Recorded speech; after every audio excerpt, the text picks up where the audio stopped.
If an ambulance can't get to your house, nothing else matters, not the bylaws, not the property lines, not the glossy brochures that sold the neighborhood as quiet prestige. That morning I learned the difference between rules and right, and how a single rotten decision can ripple through a small town and break more than wood and nails. My name is Cole Anders. This is what happened to me, to my wife Maya, and to the little patch of land between a slow creek and a neighborhood that decided money was worth more than mercy. People hear HOA fight, and they picture HOA signs and petty fines, no trash cans visible at dusk, paint color rules. They don't picture a truckload of trash shoved under a bridge so an ambulance has to turn around. They don't picture a newborn's first breath happening 3 blocks away because the road the county maps say exists was deliberately made impassable.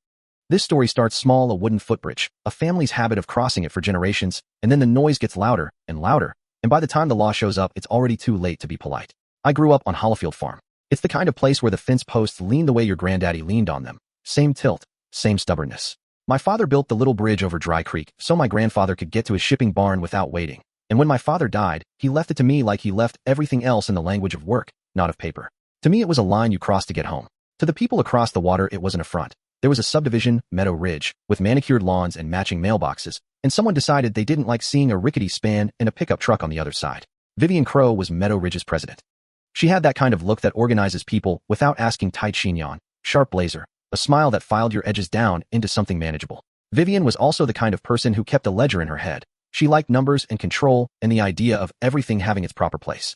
When she came over with the notice 3 pages, legalese, typewritten warnings about unapproved structures and liability risks, she read it slowly like she was savoring the sound of it hitting my table. "We've received complaints," she said. "The association requires conformity." She tapped the wooden bridge with her toe as if it were a loose tooth. "You have 30 days to remove it, Mr. Anders. We can help coordinate a grant, of course. It would be cleaner for everyone." "Remove it," I said, and my voice had the flatness of someone trying to be reasonable. "That's the only way to get to my field. That's where the generator sits, the well. How do you expect me to farm without it?" She smiled. "Adaptation is part of progress, Mr. Anders." The words tasted like a contract clause. If the first meeting had been only about aesthetics, maybe it would have ended there, a compromise, a surveyor's line redrawn, a careful list. But there were people at Meadow Ridge itching for waterfront access. A developer had whispered promises of a promenade and private docks. When money smells like the sea, even neighbors start to smell opportunism. Vivian began to change. Meetings grew late. Her tone moved from polite request to firm expectation. Someone put a developer's brochure in her mailbox, glossy renderings of glass and stone and resale numbers. The ledger in her head began to look like a balance sheet. I tried to talk to the board. I printed county deeds. I showed them survey markers with my father's initials carved into the post.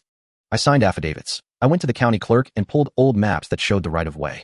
I did the grown-up thing. I did paperwork and patience, and they did the thing that people do when they can't change the map. They changed the rules around it. There were small pricks, first anonymous notes about encroachment, a polite email condemning unsightly materials. Then, on a Sunday night, a garbage truck showed up with no route on the GPS that matched our end of the road. Not the big municipal truck either, a private contractor, heavy, with their lights off, backing up to the creek. Someone pushed a pile of old couches, broken pallets, and bags of construction debris under my bridge. They tamped it down like they were laying mortar. It was the sort of thing you do to stop water, only they weren't stopping water. They were stopping wheels. I found it at dawn. I remember thinking at first it was a prank, teenagers with too much time and no sense of neighbor, until I saw the sticker on a torn insulation bag, and it had the Meadow Ridge HOA logo. Not a joke. A message. Someone had literally used their community's resources to make my farm inaccessible. I called the sheriff. Deputy Rafael Ortiz showed up with mud on his boots and a clipboard, and he listened like a man who'd seen small-town things do big damage before. "You got any cams?" he asked. I pointed him toward the porch where my security camera caught the truck's tailgate for a full 30 seconds, a blur of reflective tape and a driver's silhouette. It was just enough. Vivian called the next day. She said the board had concerns about public safety. "It's ironic, Mr. Anders," she said, "that you raise alarms about safety when you've had a structure in disrepair." She said the bridge posed liability. "You do this with insurance?" I asked. "We do with compliance," she said. "Please, let's keep this civil." Her voice was very calm. "Civil, right. Here's the part where you expect me to say." I lawyered up, and everything became the courtroom drama in those legal shows: sworn affidavits, cross-examination, righteous punctuation. We did get an attorney, Tess Monroe, who smelled faintly of peppermint and threatened depositions like they were gardening implements. Tess told me to document everything, to build a paper trail. She was the kind of person who made me feel like there was a plan, which mattered because a plan is the neatest weapon a person can hold against chaos. And then Maya went into labor. It wasn't supposed to be that day. Babies, like litigation, are rarely punctual. But Maya had been tense for weeks, and the night the trash blocked the bridge, she said something she'd never said before. "Cole, if we can't open that gate." She put her hand on my chest, the same hand that would later hold our son for the first time, and I felt the weight of every choice I'd made about that place. We didn't talk about papers anymore. We talked about breathing. She called the midwife at 2 a.m. The midwife, Clara, Said to come in, to get down to the clinic in town. I started the old pickup, watched Maya through the rear view, and drove for the bridge. The pile of debris still lay there, smoothed and purposeful. I tried to go around through the long way my truck didn't fit. The county road had been plowed that week for paving, and there were barriers. I called every neighbor. Some had advice. Some had pity. None had a way through. I called 911. I gave them our address and told them, "We're blocked. We need an ambulance." The dispatcher put me on hold and promised they would alert the county. I could hear the midwife on the other line telling Maya to breathe through the contractions. The radio in the truck kept the night's hush, the only sound the tires on gravel. Time condensed into the small, terrible units between contractions. An ambulance crew finally arrived, lights spinning like slow questions, only they couldn't cross the pile. They backed up and then turned their siren, something I've never heard since, without feeling a flatness in my chest, and had to go the long way around, which added precious minutes. We made it to town. Maya's breathing fast, her face pale and fierce. When the nurse said the baby's heartbeat was fine, I felt both relief and a simmering ember of anger. Our son, Jonah, I name him now, and you'll hear that name again, came into the world with a roar and a furl of relief. They put him on her chest, and he made that tiny, furious sound newborns make, which obligates you to tenderness. The midwife told me later, in quieter moments, that we were lucky. Just lucky, she said, as if luck were a checkmark you could cash. But the truth was this: if the truck had been a minute slower, if the long way had stuttered, we might be telling a different story. That knowledge sits with you like a stone. Word spread like it does in towns, not on social media, but by passing voices and the old grapevine. There were whispers that Meadow Ridge had taken care of an eyesore. There were people who thought I was being stubborn because my land didn't fit their aesthetic. Then came the dashcam footage from a neighbor who'd filmed the truck that night and a receipt for a private hauling service funded, curiously, by a vendor who had been paid by Meadow Ridge HOA for landscaping compliance. It wasn't hard to follow the line: developer brochures, HOA board meetings, a private contractor on retainer. The more documents Tess pulled, the more the story looked less like taste and more like a plan. When you look at someone's motivation long enough, it starts to show. Vivian Crow wanted control. She wanted the neighborhood to look a certain way, yes, but there were names and numbers pushing from behind the curtains. Shamon Holdings, a development firm from the next county, had been courting Meadow Ridge for months. They wanted access to Dry Creek like a keycard gives access to a club, and Vivian's board was tired of being the only thing in the county that did not match the renderings. Someone told them they could pave a little and claim public safety, and in the process build a promenade and sell off slips with waterfront views. Profit doesn't always wear a suit, sometimes it wears a civic interest pin. The county opened an investigation when the photos and receipts made a loop into the right hands. Deputy Ortiz was steady. He had a way of making the world feel smaller and the law feel palpable. People cross lines when they think the lines will protect them, he said, more as observation than judgment. He subpoenaed invoices. He called the private hauler. And he called Vivian in for a conversation that lasted long into the afternoon. Vivian didn't flinch on the stand at the early hearing. She wore a blouse the color of river glass and said the words community stewardship with such conviction a camera could have fallen in love. Her defense was tidy. She would argue liability, nuisance, the safety of residents, and the need to maintain quality standards. She painted the bridge as an unstable relic, a magnet for trespassers and risk. "We are not vindictive people," she told the local paper. "We are responsible." I watched her words pile up and looked at my son's tiny hands and felt a rage I couldn't quite speak. The town split. There were those who had their hush money stories, a dock here, a discounted landscaping contract there, and there were those who believed Vivian was doing a civic duty. People like to imagine morality is cleanly divided. It's not. People also like to imagine small farms are quaint relics in the way coin collectors like the idea of a rare penny to be admired but not necessarily kept in circulation. We had our own evidence pile. Tess and I sat at the kitchen table for nights, printing invoices, writing timelines, watching the little green numbers on the printer like beads counting down to something. Tess taught me to keep emotion out of the exhibits and to let the documents speak. "Emotion gets you hate mail," she said once, laughing in a way that meant she knew I'd prefer a lynch mob. "Evidence gets you tribunals." At the midpoint, when you think the story is all paperwork and deposition, the town yanked it back into violence. They didn't do it with guns or threats, at least not yet, but with the kind of sabotage that's slow and bureaucratic. A series of easements filed under different names, a drainage permit processed in the middle of a holiday, a notice of imminent hazard from a contractor who'd inspected the bridge and recommended closure. The kind of thing where the law does not so much lie as it creates a taut rope no one wants to step on. I remember one meeting, the board meeting, where they tried to vote me out of a right-of-way I'd used for 50 years, and Vivian's voice, smooth and cold, asking if anyone else was concerned about precedent. She didn't ask questions. She threaded statements. She looked at Derek Shaw, Meadow Ridge's treasurer, and his fingers fiddled with an envelope he didn't want the room to see. Derek, who once told me at a kid's soccer game that there were better things to focus on than an old bridge, looked tired. People get tired in different ways, some from work, some from worrying about investment returns. The investigators uncovered an LLC, Shoreline Access Partners, that had purchased easements through shell companies, and Shoreline's contact email used the same domain as Shamon Holdings. When Deputy Ortiz served the papers, when he put fingerprints on the ledger and matched invoices between Meadow Ridge HOA and the private hauler, you could feel the air change.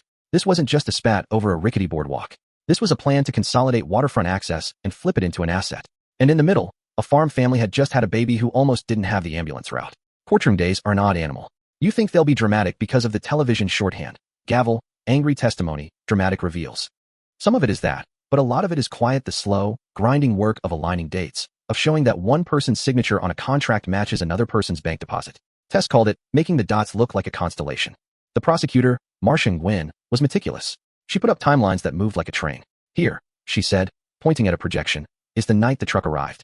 Here is the invoice showing payment from Meadow Ridge. Here is the email chain referring to removal of blight, which conveniently matches the developer's renderings. Vivian took the stand and performed civility like a lit candle. She spoke about liability and community standards and did not mention the Shoreline LLC name until pressed. But it was the smaller things that did her in. A receipt clerk who testified about an invoice run by her assistant, a voicemail from Derek scheduling a discreet pickup, and finally the neighbor's dashcam that showed the truck and, for a half second, a business card tucked under the worker's vest with Chamont's logo. When the 911 recording played, Maya's voice, breathless and a little panicked, telling dispatch, "We're blocked, please hurry." The room went still in a way I felt in my bones. Vivian's defense lawyer tried to turn it into a question of intent. Accidents happen, he said. Mistakes, miscommunication. Intent, he implied, is a monstrous legal beast to pin down. But intent leaves trails if you know how to look. Timely emails, a developer's map with possible pathway scribbled in the margins, a check with the memo, landscaping compliance, cut to a hauler the county had never used before. You could almost see the plan when you lay those documents side by side. In the end, the jury didn't need to be told the moral of the story. They saw the invoices and heard the 911 call and heard the neighbor's dashcam. They saw the emails. Money has a way of rewriting ethics when it can be wired across accounts. Law has a way of catching up if you're sloppy with your receipts. Vivian and Derek were found culpable on a slate of charges: obstruction of emergency services, fraud, and environmental violations for dumping debris in the creek. They were fined, and for a time the HOA's board was placed under external oversight. Chamont withdrew its plans. At least in that particular configuration, reputational damage makes developments unpalatable. Sentencing doesn't feel like justice. The judge read the counts and the fines like a grocery list: factual, necessary, but not restorative. We had piles of paperwork, yes, but we also had to figure out how to stitch our life back together. The bridge was repaired with bolts and a new beam, a crowd of neighbors showing up one Saturday with tools and coffee. There were apologies in the way small towns give them, some hesitant, some profuse, and a few that were performative. And there were the people who never apologized because they truly believed they'd done the right thing. After the trial, I would walk the riverbank holding Jonah and feel that same weight I felt the night he was born. He would grip my finger, and I would look at the water and think about lines and what they mean.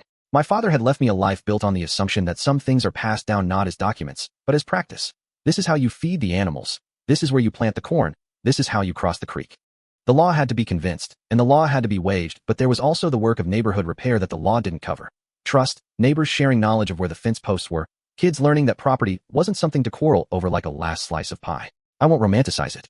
There were people who still called us names, people who left rude notes, people who posted anonymous comments about how farmers shouldn't, and development is progress. There were days I wanted to yell, to make a spectacle that would peel paint off their houses. But Tess reminded me that spectacle is a currency that does not always purchase peace. So I chose quieter things, helping put a new mailbox in for a neighbor, showing an elderly couple how to set up a simple camera so they'd have their own footage, volunteering at a community meeting about shared resources. There is a satisfaction in the small acts of reciprocity when the system itself has felt like it could betray you.